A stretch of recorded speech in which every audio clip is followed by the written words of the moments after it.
down the hammer and pick up the pencil. You're about to listen to the Savvy Radio Show. Learn from real-life real estate investors, experience revealed with ladies the savvy landlord and gentlemen, as your or maybe host. ladies more because I'm with a celebrity in some worlds. In my world, because this man in front of me, well, through the technology of phones and computers and Zoom, is a celebrity in that he was on Bigger Pockets. And I just found that out, and I thought that, that's kind of celebrity status. Josh Dorkin out there has created a podcast and an avenue for people like me that really being on a podcast is cool. And so that's really cool that you're on one of the largest, I think to this date, the largest podcast in the real estate space. So, but before we get into all that jazz, I want to introduce Philip Vincent from St. Louis. He is a real estate investor. He works for a corporation. I can't believe it's at a day job, but we'll get into that in a minute, that handles about 200 acquisitions a year, and he's a part of that. Worked as a wholesaler, and he's really good friends with Ben Rayo. I just interviewed on episode 609, and I mentioned in that episode that we're going to have this episode, and we're going to talk about this awesome thing called Mom's House, which is a marketing way to get leads that no one's been thinking about. And Philip just confessed that he's been thinking about this for like almost 10 years, right? I mean, almost 10 years that you've been working on this space as a side hustle, working with senior living and, trying to figure it out. Now, before we get into that, I one quick question. You said that you were in a new construction before. Yeah. I know we're jumping all over the place already. Ladies and gentlemen, forgive me because this is not my main trade of business, but why didn't you build? Have you built for seniors at all, or since you were in new construction? No, I haven't built for seniors. I built infill new construction in the good parts of St. Louis, in my local town. Okay. And what I found very quickly is that I don't like managing. I don't like the adult babysitting side of managing contractors. Yeah. I'm out of that game. So you've been in the business for 21 years. Kind of give us a scope of where you came from and why real estate, and then maybe a little bit about Bigger Pockets. How'd you get on there? Because it's like you got to be somebody special, because I'm not on there. So damn, you're better than me. Well, maybe back in 2014, maybe the criteria was less. I think it was like episode 71. So now what do they have, like 400 or 500 now? So yes, their celebrity has grown, right? So maybe 2014 was easier. That's awesome. Did you go to their original summit in Denver? I've never been there once. Okay, I went to that. That's the only thing I have claim to fame. I went to their first summit. I think the original approach for them was I was part of a bigger company, right? And so the mindset of a guy like me. And so you asked me what got me into the business. I said I started with new construction when I was 20 years old. I actually built myself my first house when I was 20. And the reason why my cousins are all in the business, they're all framers for high-end builders. And my cousin said, he told me a story of a guy that bought a lot and built the house, and he made $800,000 on that. And my cousin said, "Wouldn't you hate that?" And I go, "Well, hate what?" He goes, "Paying taxes on $800,000. I go, I said, "No, that's exactly the kind of problem I'm looking for." And I think it got me into real estate from that. And I've had an entrepreneurial father as well. There was always something going on, flips or rehabs or something. Cool. So your day job, walk us through your day job. I mean, how long have you been for? And is it a big hedge fund? Is it? No, it's a local company in St. Louis. Back then in 2011, that first year, we did 66 deals. And this past year, we did almost 200 deals. And so we've grown year over year, always trying to grow the right way. Take a lot of care in our name, our brand. We have a great reputation in St. Louis. And I do acquisitions for the company. And are they buy and hold? Or do they flip them? Like, what do you mean? What do you do? When you buy, you buy the property, what are they doing? What's the company doing with the properties that you're buying? When you buy that many, you better believe we do all the things you're thinking, right? We do it all because there's too much volume. We rehab. We have 3 crews, and we rehab about a fourth of those, and we wholesale about 75% of that back to the market. So we have a very great buyers list in our local community. So are you finding these deals traditionally, like street marketing bandit signs, or is this like REOs from banks and you buy them in bulk? Great question. No banks. Very, very rarely banks. We're just like everyone else that is listening right now. They're spending a ton of money on marketing, right? From the pay-per-click to the direct mail, Facebook advertising. We've done it all. Text messages. Oh yeah, we try to stay away from the things. We're trying to stay away from the trendy things that we think are going to get us sued, so we don't do a lot of that.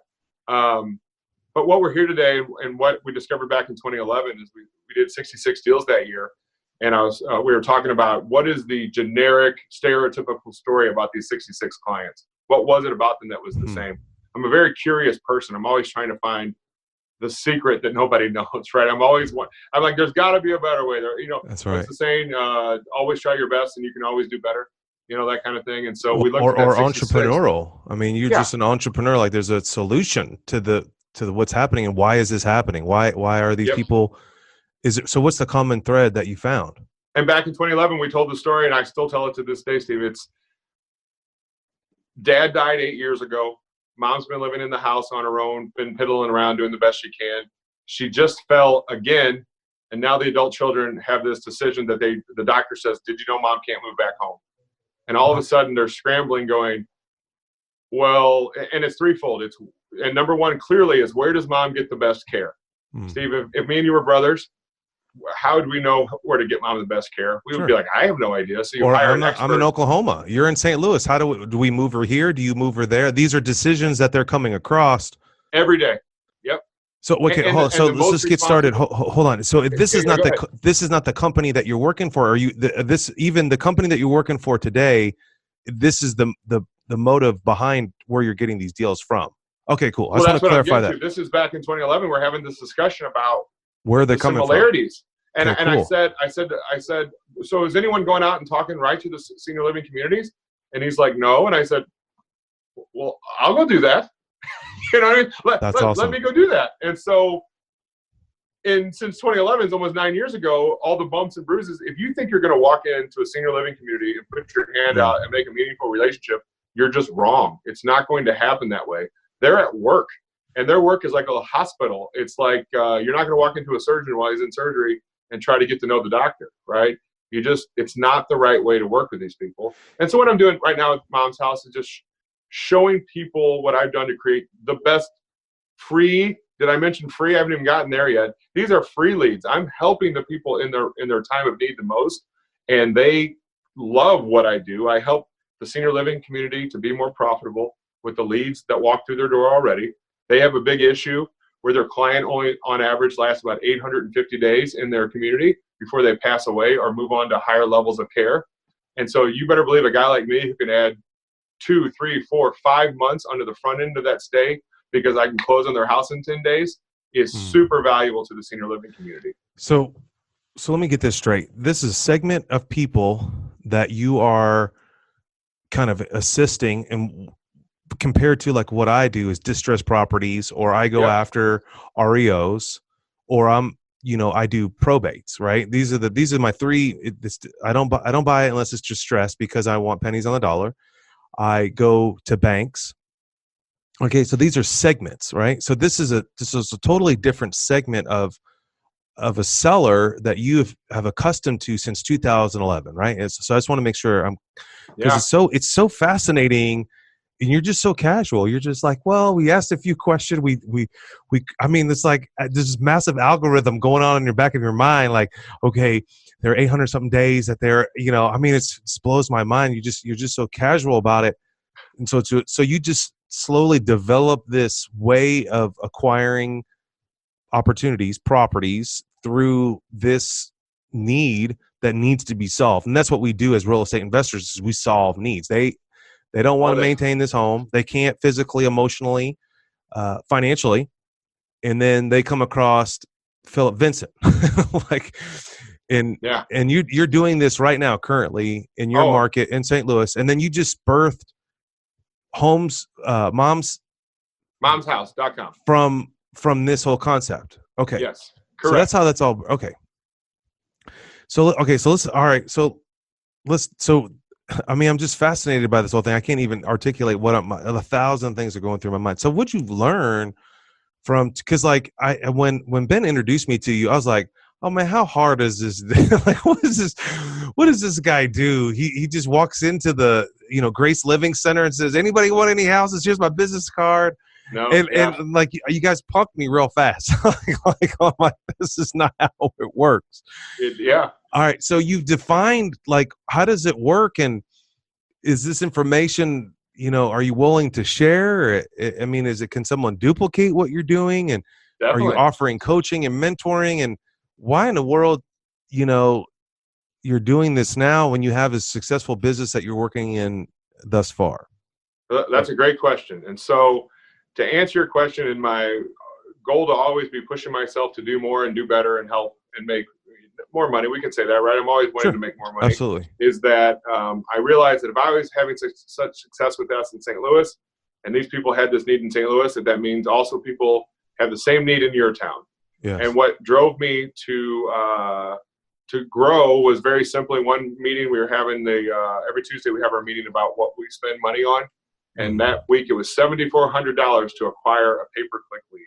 It was $4,500 to acquire a Facebook lead. It was $2,200 to acquire a direct mail lead. And that converted?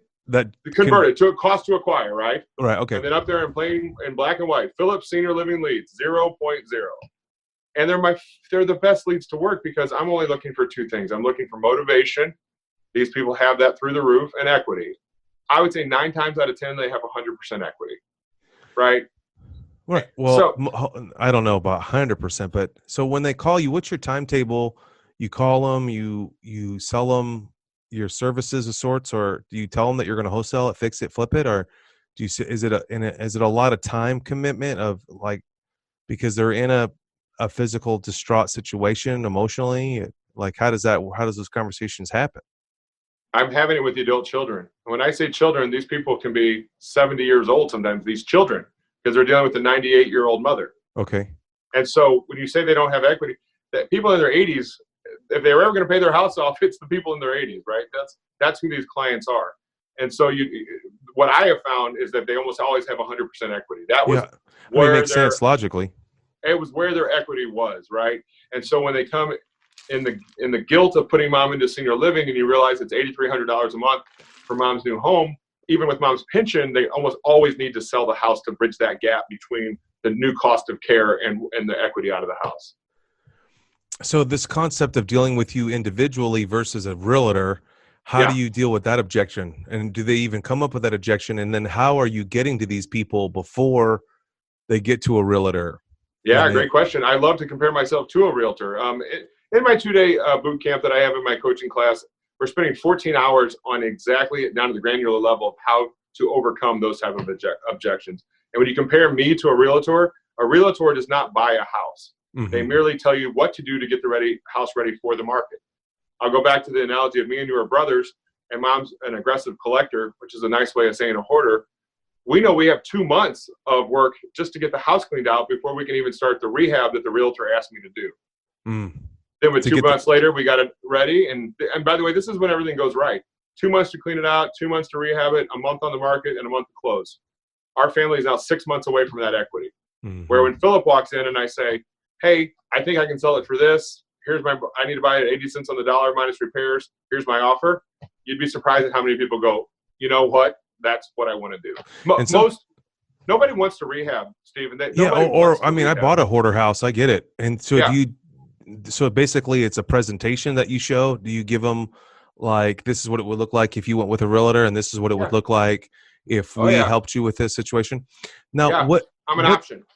Now, when I'm negotiating with just a distressed seller, even though they're in foreclosure, like I just looked at a contract just a little while ago, and seriously, right before we got on the radio here, and I saw that they had 4 years in taxes. So I'm helping this wholesaler. I'm like, bro, it's about to go to sheriff's sale. Like, these people really do not have options. Like, we overpaid for this property, so we got to figure this out. And we know that we can get this closed in 2 weeks because it has to. What's the time frame in your world? Is it like from seed to plant? Is it 2 weeks? Is it like a lot of interaction on the phone? Do you see them in person? Can you do this virtually? How long does it usually take when you get a lead and then when you kind of close on it? So there's placement agents out there. Placement agents are similar to real estate agents, but they're for the senior living world. And remember, I said, if me and you had to help mom today, well, who would we use? We'd probably use a placement agent to come into mom's home, take a look at where mom is, not only financially, but physically. And then maybe go take and look at 3 or 4 different senior living communities that fits her needs. Me and you have no idea which one's the right one. That's why we rely on these people. So that person, as a placement agent, is a front line. And then as soon as she gets a lead, she says, hey, Phil, Judy's got a house and it's never going to be retail ready. Do you want to come make an offer? So I hate to even call these leads, Stephen. I think they're actually appointments to buy houses. So, and these people are considered counselors, right? I mean, they're coming in there, kind of like a nurse of sorts, Similar. but without the physicality of it, just a mental part. Yep. Maybe going over what's important to keep, what's important to leave. I mean, that's a very difficult job in itself. Is that an organization? Is that there's like multiple organizations? Yeah, there's nationwide ones all the way down to local little brokers that do. It's called placement, and so it's its own. I already learned something. $1 billion industry, and I like what you said about arguing over what comes and what doesn't. One of my chapters is about a lady who runs a senior living community.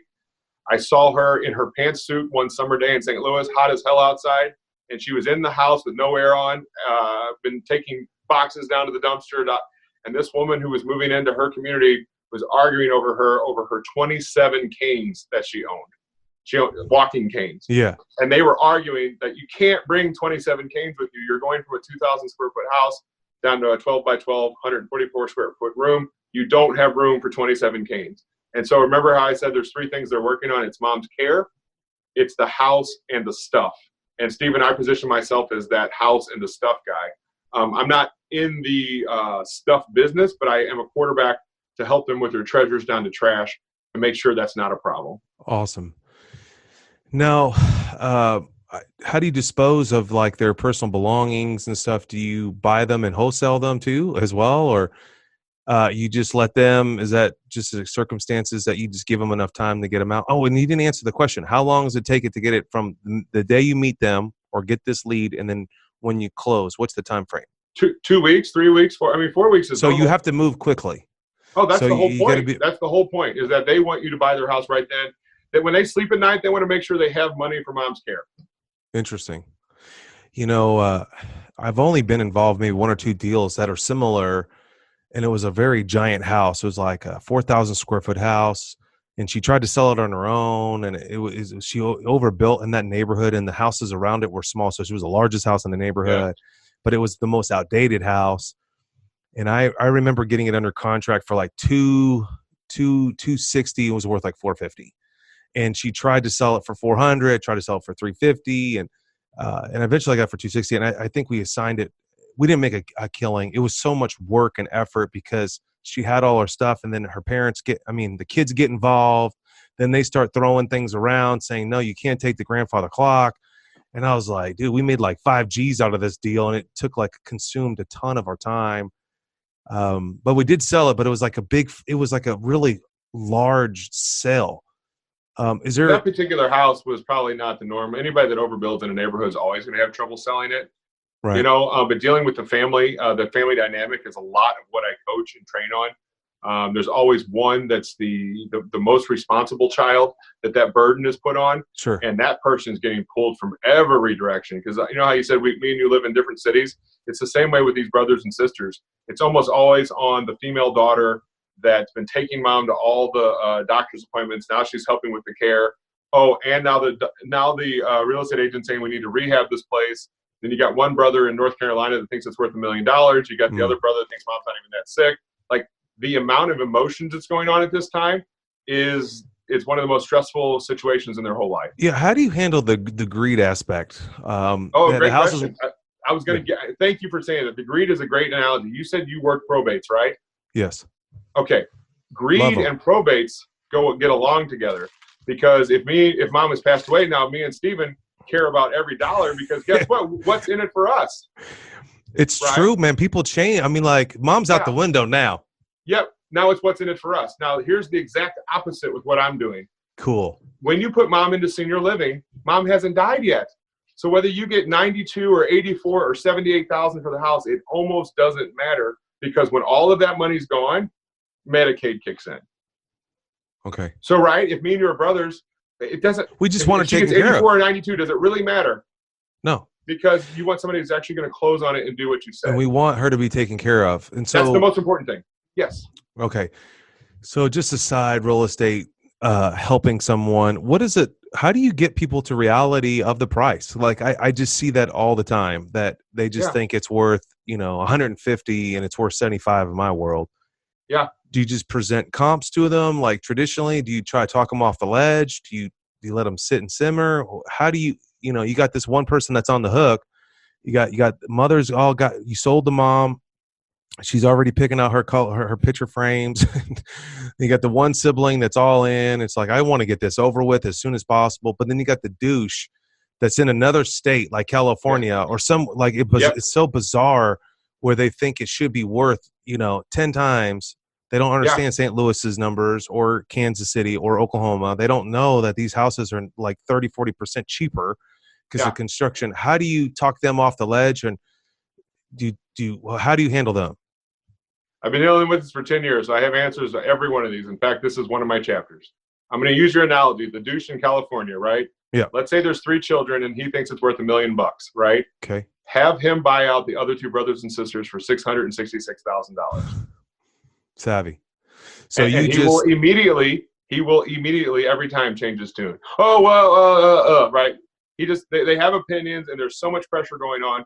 Focus on the most responsible child. Focus on the decision maker. Help him or her with all of the things that are going on in her life and get them to the finish line. I show up with every intention to buy the house when I'm there. I think I'm maybe rare that I don't mind talking about numbers at all. When I get there to the family, the first thing I say to them is, I think your house can sell for $100,000. And they're like, I'm telling them the retail number. Like immediately, like I don't think people start off with what it could be, right? And I say, right. I said, well, of course not in today's condition, but I buy it at 80 cents on the dollar. The thing I can't do over the phone is guess at what the rehab is. That's why I'm here today. Based on this $10,000 worth of upgrades or updates that need to happen, I'll pay you 70. Wow. Stephen, I'm a puzzle piece. No, I love it. I have the similar approach. I wholesale. In Oklahoma, it's so crazy right now, but I want everyone to win. You have a need, I have a need, I have to make money, I have bills, and someone's going to buy it, they're going to pay. So we're all, and everybody should be happy. I think that, and in Oklahoma City, it's just been so corrupted with TV and everyone's squeezing everybody and getting as the much, and then like I see emails every day. I just want to choke people. It's like wholesale deal. That is not a wholesale deal when the investor or the end buyer has no room in the deal. Like it's just like they don't even know what construction costs these days, or burn rate or problems and change orders and tile. The unseen, right? You can't see behind walls every time. You never know what's back there. And so I don't know. I just kind of just stopped messing around with wholesalers and just did my own thing and leave them alone. I mean, eventually I think it's going to wash out because this type of behavior is not going to last, because wholesaling provides an opportunity for the one that's taking all the risk, which is the investor putting the money in the game, that they have to profit from it. Like I'm not going to pay retail. I can go pay retail every day. Yeah. Today in Oklahoma City, there's no retail right now. Everything is overly priced. So I can't get on the MLS and buy a rental property that's going to cash flow at retail. I have to make lemonades. That's just today. Yeah. But anyway, it's interesting. So tell us what's going on with, your vision now. I mean, so you've been doing this for this corporate company. Do you own this company or just a staff member there? I don't. I do acquisitions for the company. I do not own it. And so you've just been this quiet lion in the background, like most people want to pounce on everything. And if you got a good lifestyle going on, you're buying rental properties through this process. Are you able? I've got the best lifestyle going on. I know the term heavy is the crown. Yeah. I'm really good at what I do, and I don't want to do all those other things. Sure. And so I have a job to where I get it under contract and I hand it over and I'm done. I don't show up to closing. It's not my cash. I'm not the rehab crew. I don't dispose of it on the back end, and I get a check in there. And I try to acquire as many houses as I can. Right now, are you taking any of these on your own? Like, sure, I'll do some rehabs and some new construction in there. Like sometimes you'll get a house and you realize the best lead is to tear it, or the best option is to tear it down. And so I might pick that one off from the pile and do new construction. On your own. Okay. So that's your passion is new construction. And then you just sell it on retail. At the end when it's all created. That's on correct. On construction side. So that's your, okay. Cause I never understand you guys. Like I think the construction people are the biggest risk takers of them all. They're also the biggest upside though too. I think, I don't know. what I found is I really think I just like the design side, Stephen. It's more than that. I don't, like I said, I don't like the adult babysitting of contractors. Yeah, you're very and creative. I also think because I don't do enough of it, I don't think I matter to the contractors. If you do 1 or 2 a year, you're never going to give them enough business to where they're going to care about you for the timing. And in that business, it's all about making the timelines run smooth. And so I'm not a volume builder, so they're always going to win out over what I'm doing. So these houses that you're building, are they spec houses, like some creative idea, and you try to fit within the neighborhood, and then so they're about 20% cost more to build, and what's going? Are you trying to change the dynamic of the pricing in that neighborhood? So like, there's a lot in that neighborhood, and all of them are 250,000, and you're gonna build one maybe a little bit bigger and try to push the market to like 325. Sure. Yeah, and by the way, I don't want to talk about new construction, but I'll give you the rule I use for this. I don't want to be the first one to do an infill teardown, and I don't want to be the last one to do an infill teardown. Right? Okay, you want to find that neighborhood that's got about 30, 40, 50% of it they've turned over. That's the sweet spot. You don't want to be the first, and you don't want to be the last, and now you're paying too much for the lot. Yeah, that's why I never wanted to be a developer, because it's this giant risk for me. All right, so let's get into Mom's House. So you've been doing this for almost 10 years, just in this niche, and this is where you market, and this is where you communicate, and you have a whole network built together to mind and farm these deals. This is some passion that you have? I mean, do you farm outside of that, or that's just your zone and you're in it? That's my zone. And what's happening now is I'm getting leads all across the nation, and my problem is not selling the leads. Every investor who has ever called themselves an investor would clamor for these leads. Yeah, it's that I truly can't work with people that are idiots or will not do what they say. We have, in some, look at what's happening with wholesalers. Like you said, there's a lot of bad actors out there, and we're talking about seniors and $100 million senior living communities that refer to me. Do you think it's important on who that gets referred to? It's the most important thing. I need a company like my own in every big city. So this is only for the best. So what's your plan? So you're taking your business nationwide, right? Is that what and you're trying to build this network to provide leads for real estate investors in their space, in their hometown, of these type of, and how are you going to benefit from how are you going to get paid from this, and how does that work? Like, hey, sign me up. I'm open. That's the reason why I even called you back. I mean, it's twofold. There's two phases. You're talking about phase 2 right now. What I'm doing right now, Stephen, is teaching you how to do in your city what I've done in St. Louis. How to build this rolling harvest of leads that are free for you. You can build a big business. Say you're doing 10 deals a year right now. You could easily get to 20 or 30 deals just with this one channel. Okay.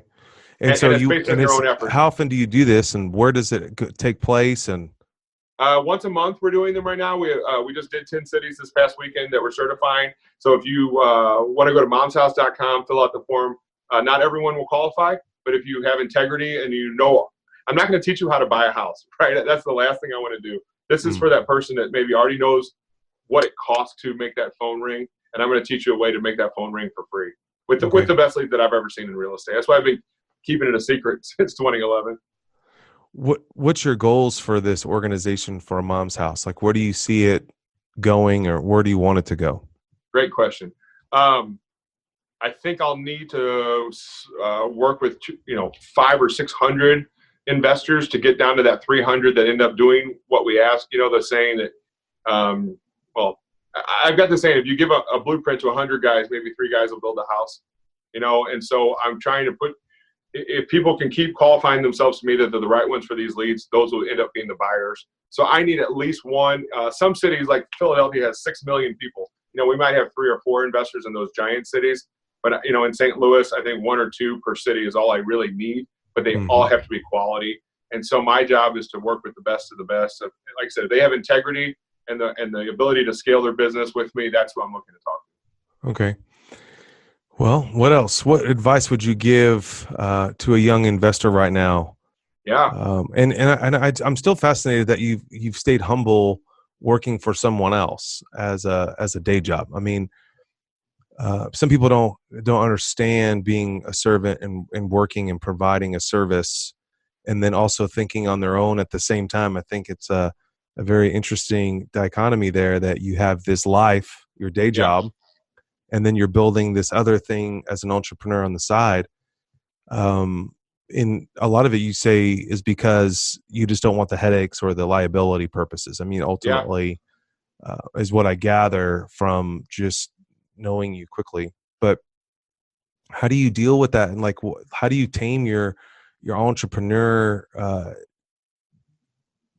being? Like, because like I just feel like I jump on everything, or I want to do something new. Yeah. Probate's working, and then this is the home's house, mom's house attracts me. But I'm like, the more you talk, the more I'm like, I'm out. Like I just don't have time to do it efficiently. And because that's the problem. I mean, thinking people silver bullets, I buy this course for 2,000, 10,000, and next thing you know, I'm going to be a millionaire. And it's like, no, that's not how it works. It's like, it's a daily grind, committing to something and committing into that space. I do have a heart for senior people. I think that the church and I think society has neglected them. I think that the older generation is capitalizing on them, and overpriced housing and overpriced medical care. I think there's definitely a space. That's where I was interested in new construction. Is a space that I'm trying to fit in, is like new construction on a affordable housing aspect. But what is affordable housing? Is that $800 a month? I mean, like, is Bernie Sanders going to give everybody $1,000 a month free? It's like, I heard 2,500. Yeah, I mean, I don't know. I just, so walk us through, like, what advice would you give? I mean, you're old enough. You failed and succeeded several times. Yep. What advice would you give, and how do you staying focused? Like, I think that's the biggest problem with real entrepreneurs is like, we're not staying focused. We're all over the place. Give us some wisdom. Sure. So you said, what would I do if I was someone starting off new? Like, what would I wish I would have known? Very quickly, if you're in the real estate business, you're going to realize that you're actually in the marketing business. So you're going to have to make that phone ring one way or the other, through your efforts or through your dollars. And so there is no magic bullet. There is no, you get into real estate. You ask me why I don't, have the crown of all that other thing. Is it's really hard to do 5 or 6 things really well. Mm-hmm. Right. And I do my one thing really well. And so I don't have the answer of what you should do really well. Sure. But if I was a new person, I would get laser focused on something that you thought you could be good at. Because in real estate, you can do 100 different things and make a ton of money. Right. And so what a weird time to be getting into real estate. You're going to go to these courses and say, oh, I got to do direct mail, only to find out that 38 people are sending that same stinking postcard. Right. What I'm talking to you about right now is something that no one is doing. No one shined a big shiny light on it.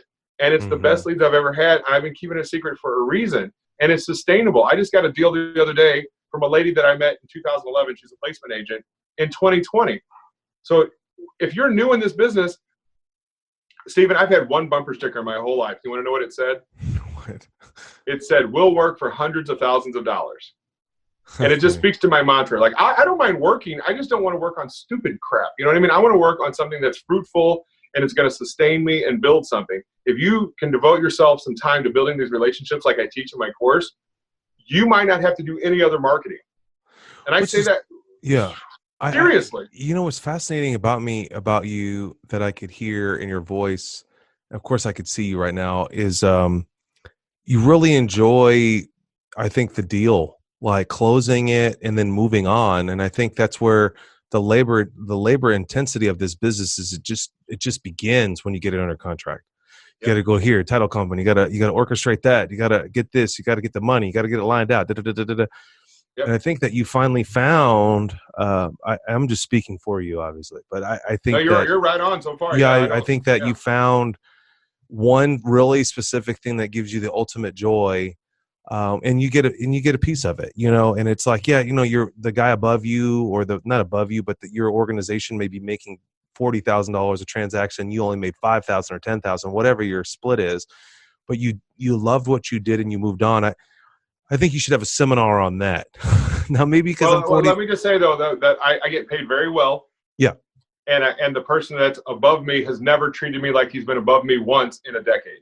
Yeah. And that's super rare.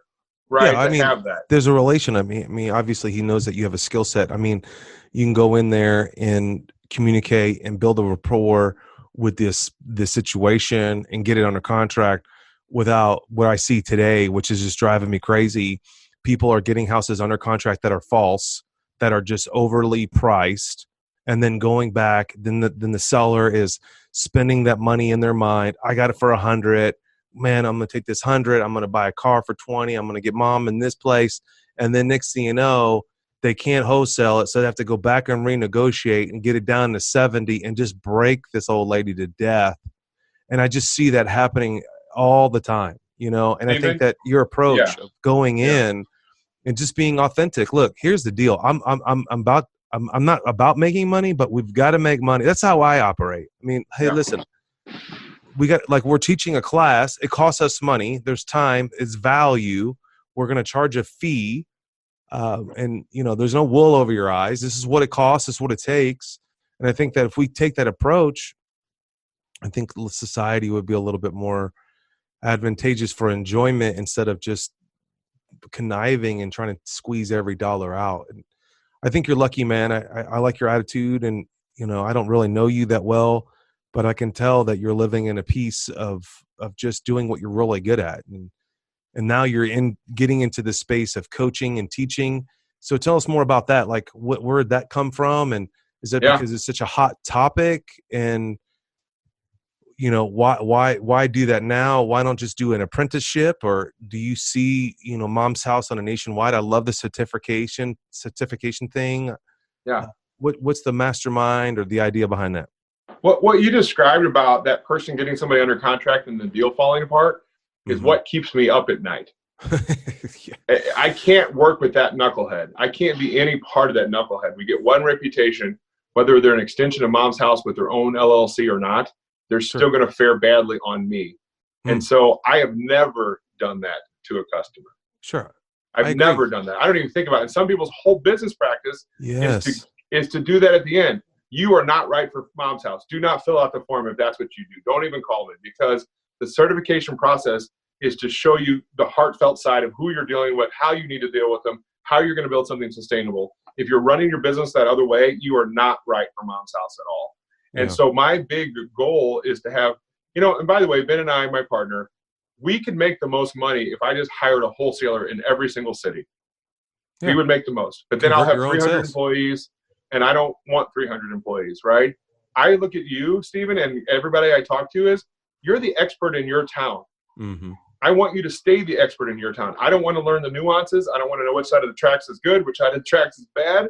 I just want to supply you with the most at-bats. I'm a St. Louis guy, right? So I'll use baseball analogies. I'll give you the at-bats, and there's freaking tee. They're on a tee. Can you not at least hit some singles and doubles all day long? That's what I'm wanting. And so from a nationwide perspective, I see each major city doing between 5 and 20 deals a month times 300 cities.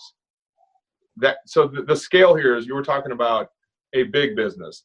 And you had said something about earlier, the word segment, that you like the segment of probate and some other, you called my thing a segment. Let me tell you how big this segment is. Okay, yeah, tell me. Over the age of 65, 70% of people over the age of 65 will live in some sort of assisted living before they pass away. 30% will do the trust or or go to the probate, right? So 7 out of 10 over the age of 65 will need to move into assisted living. What that means for us is the sale of the house will take place before death, years before death. So the opportunity is gigantic. Yeah. And it's not a wave, because waves crash. This thing's going to be going on for the next at least 15 years. Well, everybody dies. I mean, it's an endless flow of people. I mean, I like the concept. So ladies and gentlemen, boys and girls around the world, this may be up your alley. Are you struggling with finding deals, or you really want to commit to the real estate investing and being a real investor, but willing to help people? You know, check out momshouse.com. That's MOMSHOUSE. You're talking to the founder right here, Philip Vincent. He's been working these business model for almost going on like 12 years, 11 years. And he's finally willing to share that information. I commend you on your heart and, you know, raising the bar for entrance into this organization, and really educating people on how to do it. One day I will try. I mean, right now I'm in a weird transition. I don't know what I want to do with my life. I've hit all my goals and dreams. I just want to be healthy right now. That's my main goal. But I mean, I'm excited. I really appreciate you coming on the show. So let's recap. Stay focused, right? Lasers focused. If you're new, if you're looking for something new, I definitely would check out this space, this marketing channel, as you say, and give Philip a call and fill out on his website. Is there a phone number or an email? Just go to the website. Yeah, there's a form, email, and a phone, email, and a form. All right. All right. I'm going to end with this. Is there anything else that I missed out, or anything else that you wanted to mention? Thank you for having me on your show today. I really enjoy working with the families that I help. The money comes with this business, and if you're looking for something that's going to be sustainable from now on, this is the thing. So I appreciate your time, Stephen. Thank you, man. Take care. Broke? Just tired of making chump change? Learn how to improve your income and build wealth with real estate investing. Investor Weekend is here to help you do just that. Join us for a powerful, knowledge-packed weekend that is bound to enlarge your real estate investments. What can you expect to get from the Investor Weekend? Hear great national and local real estate investors. Learn how to buy rental property, build wealth, and connect with other like-minded people for funding, partnerships, and even hot deals. Whether you're a seasoned investor or never purchased a property before, you don't want to miss the Investor Weekend. Right now, only $98. Go to www.investorweekend.com now to register or to find out more. Thanks for listening to the Savvy Radio Show. Glide online and listen to our other motivating episodes at savvyradioshow.com. Connect on Twitter at LandlordBook and always be buying assets.